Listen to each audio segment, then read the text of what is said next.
Déclaration des chefs de confession religieuse sur la situation sociopolitique du pays.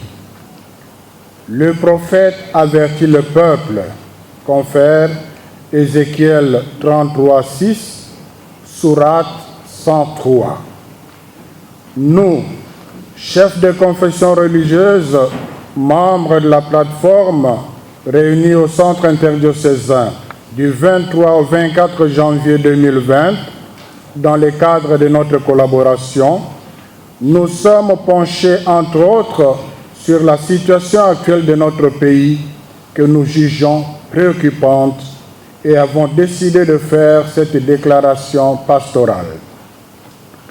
Le 30 décembre 2018, le peuple congolais s'est clairement exprimé par la voie des urnes en faveur d'un changement de gouvernance dans l'espoir de voir améliorer ses conditions de vie.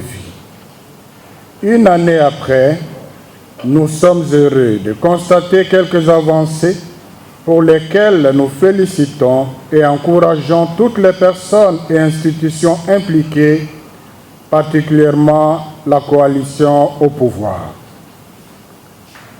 La décrispation du climat politique en général, avec les actes concrets comme le retour des exilés politiques, la libération des prisonniers politiques, la liberté des manifestations et l'encadrement de la police.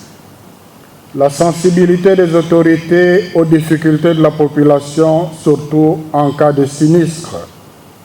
La redynamisation des relations diplomatiques avec beaucoup de pays. L'évolution positive dans le processus de la gratuité de l'enseignement.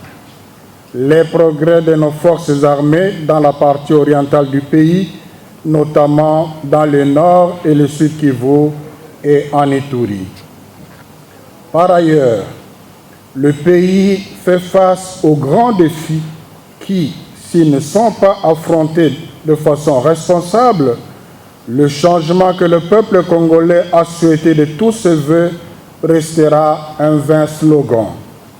Il s'agit notamment de la dégradation de l'économie, la persistance de la corruption, l'instrumentalisation de la justice, le détournement des deniers publics, la porosité des frontières, la persistance de l'insécurité, particulièrement à l'est du pays, le banditisme urbain, la panne du processus électoral, l'exploitation illicite des ressources naturelles.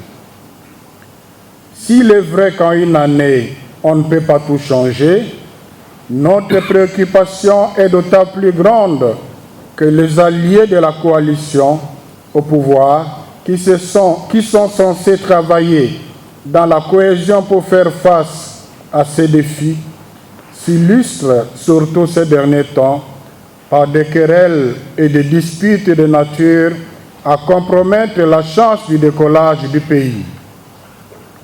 L'escalade verbale commencée par les militants est montée au niveau des animateurs politiques et pire encore, elle atteint les animateurs des institutions.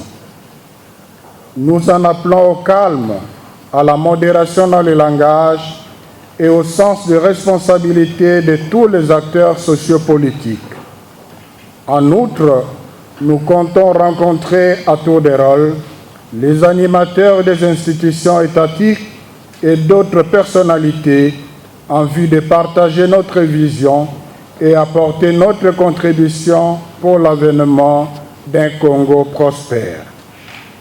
À cette étape de parcours, nous invitons les alliés au pouvoir à évaluer l'impact de leur coalition dans la vie des Congolais et de tirer courageusement des leçons pour l'intérêt supérieur de la nation. Nous demandons à la population d'invoquer sans cesse dans la prière les grâces de l'Éternel sur notre pays, de rappeler aux autorités par de voies légales leurs attentes légitimes et de ne pas céder à des manipulations politiciennes. Que Dieu bénisse la République démocratique du Congo et son peuple. à la signature tous les chefs de 8 confessions religieuses formant la plateforme. Je vous remercie.